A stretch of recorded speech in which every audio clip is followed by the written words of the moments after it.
La courtière hypothécaire Isabelle Saint-Jacques nous informe sur le rachat de parts.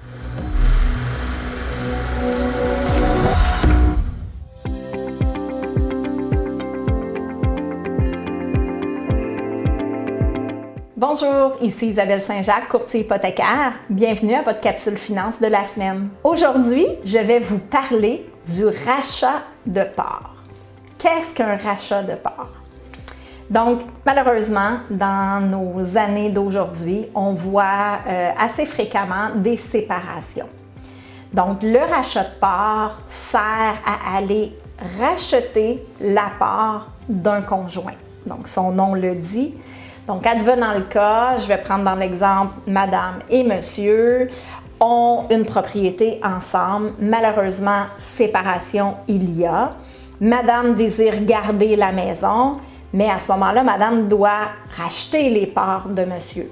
C'est le côté légal, c'est tout à fait normal. Madame veut aller racheter les parts de Monsieur, donc elle doit évidemment se qualifier, qu'on appelle. Donc, elle doit avoir les revenus suffisants pour aller acheter le montant de la part de Monsieur. Cette part-là sera établie avec un bilan financier, là. Ça, je n'entrerai pas dans ce détail-là.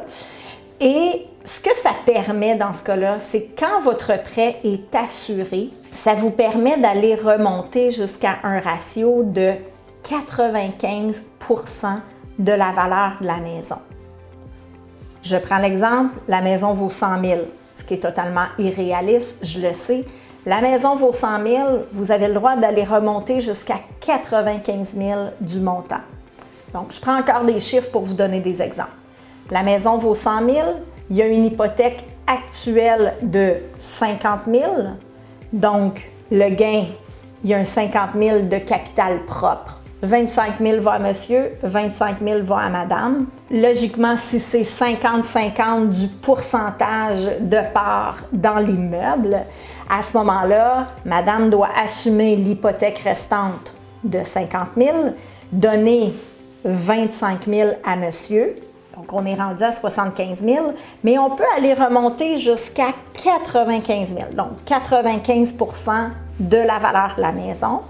Et dans ce cas-là, on pourrait aussi y ajouter les frais de notaire, on pourrait ajouter des dettes communes. Donc, on a ce couple-là, exemple, a une carte de crédit avec des dettes communes. Donc, ils ont mis des dettes pour X raisons, pour X dépenses.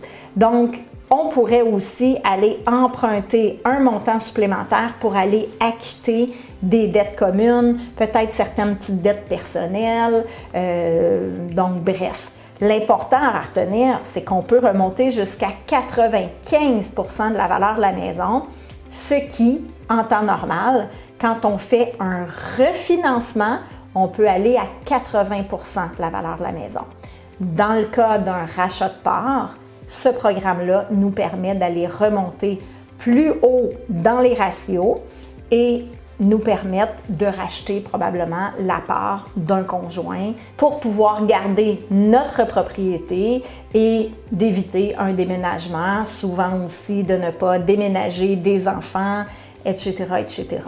Donc, le rachat de parts, un beau programme qu'on doit connaître dans le cas d'une séparation.